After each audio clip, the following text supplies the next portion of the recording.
Imagine, if you will, for a moment, one night you throw out your dirty water from your window and simply turn away and go to bed. Yet, when you wake up the next morning, you are critically ill. No appetite, no energy, barely able to hold down water. Doctors swarm around you, and yet they don't give you an answer. Until a fateful night when a woman makes her appearance and tells you the truth of your condition and how to get rid of it. Well, in Ireland, it's not imagination. This story of the Fae comes to us from W.B. Yeats' anthology of fairy tales. And let's dive in, shall we? Paddy Corcoran's wife, Kitty, had suddenly fallen ill with a complaint that no one could properly understand. There was a debate.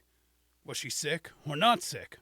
Well or unwell? And it's a shame, too, because Kitty was the type of girl whom many young ladies would like to be, though not when she got into an illness like this. You see, Kitty had lost her appetite, beyond mild gnawing on things, and was withering away in bed. She did not really care and would only gnaw before finishing her food. And drinking, it was no better, just a drip of buttermilk or water. For 7 years she lived like this, bedridden, an invalid, who, though they tried, no doctor could find the cure for. Even the quacks could not find her help, their minds just as puzzled as their traditional doctors. Then, one evening in the fall, as she laid there looking at the embers of the kitchen fire, a woman made her way into the room. She was short and lithe, and wearing a red cloak, and she sat at the edge of the fireplace, looking at Kitty. It was clear who this diminutive visitor was, and Kitty knew it well. This is what the fairy said. "Well, Kitty Corcoran, you've had a long lair of it there on the broad of your back for 7 years, and you're just as far from being cured as ever." Kitty replied, "Aye, in truth, that's what I this minute was thinking of, and a sorrowful thought it is to me. It's your own fault then, and indeed, for that matter, it's your fault that you ever were there at all. How is that? Sure, I wouldn't be here if I could help it. Do you think it's a comfort or a pleasure for me to be sick and bedridden?" "No," said the woman in red, "I do not. But I'll tell you the truth. For the last 7 years you have been annoying us.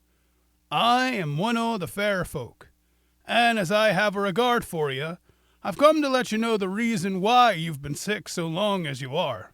For all the time you've been ill, if you'll take the trouble to remember, you threw out your dirty water after dusk and before sunrise, at the very time we are passing your door, which we pass twice a day. Now, if you avoid this, if you throw it out in a different place, and at a different time, the complaint that you have will leave you. So will the gnawing at your heart, and you'll be as fit as you ever were. If you don't follow this advice, why, remain as you are, and all that art of man can't cure you." The red-doning woman then bade goodbye and vanished amid the embers of the fire. Kitty, who was glad to be cured on such easy terms, immediately complied with the injunction of the fairy, and the consequence was that the next day she found herself in as good health as ever she had been. So, let this be a warning to you. Fae can be tricksy little things, and hold quite the grudge. Watch where you spill your dirty water, for it may just raise the ire of one who can come and go in fire. As always, remember to drink some water, be good people, and thanks for watching.